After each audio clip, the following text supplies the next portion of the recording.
Protocol d'actuació dels compactes de l'edifici. A l'edifici podem trobar diferents models de compactes tal com podeu observar a les imatges. Models de pantalla. Segons el tipus de compacte podem tenir models de pantalla diferents. Icones d'advertència i avisos d'errors.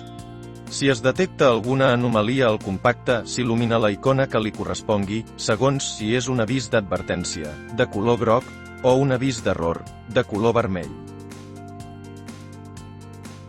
Instruccions per fer-ne un bon ús.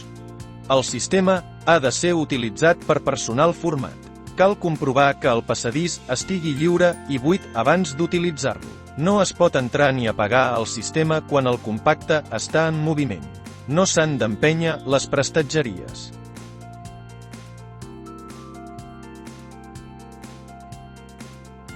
Mesures de seguretat.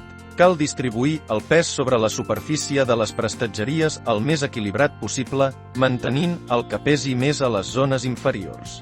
No s'han d'utilitzar les prestatgeries superiors per posar-hi objectes al damunt. No s'han d'emmagatzemar objectes que puguin sobresortir del perfil de les prestatgeries. Tampoc s'han d'emmagatzemar objectes rodants que amb el moviment puguin desplaçar-se. Funcionament del sistema davant del risc d'atrapament. A les imatges podem veure alguns exemples de fotocèl·lules que tenim en els compactes de l'edifici. Són les peces de color groc que veieu a la imatge.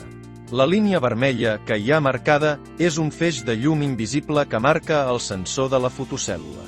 Si durant el funcionament del sistema es produeix un tall del subministrament elèctric, es detindrà el funcionament i romandrà aturat. Si la fotocèl·lula es troba inactiva, per seguretat, el sistema no deixarà realitzar cap moviment.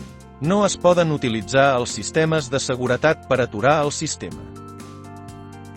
Si durant el moviment dels compactes, les fotocèl·lules de seguretat dels passadissos detecten qualsevol persona o objecte, pararà durant uns segons i invertirà automàticament el moviment.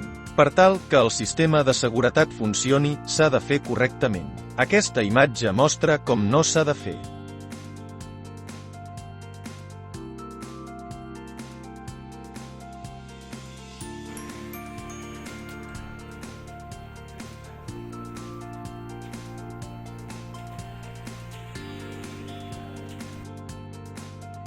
En aquest vídeo, es pot veure que fins que no es talla el feix de llum, el sistema no detecta la persona. Fixeu-vos bé en el costat on es troba la fotocèl·lula, ja que només es troba en un dels dos laterals. Per a més informació, ho podeu consultar a la intranet de la Generalitat a Girona.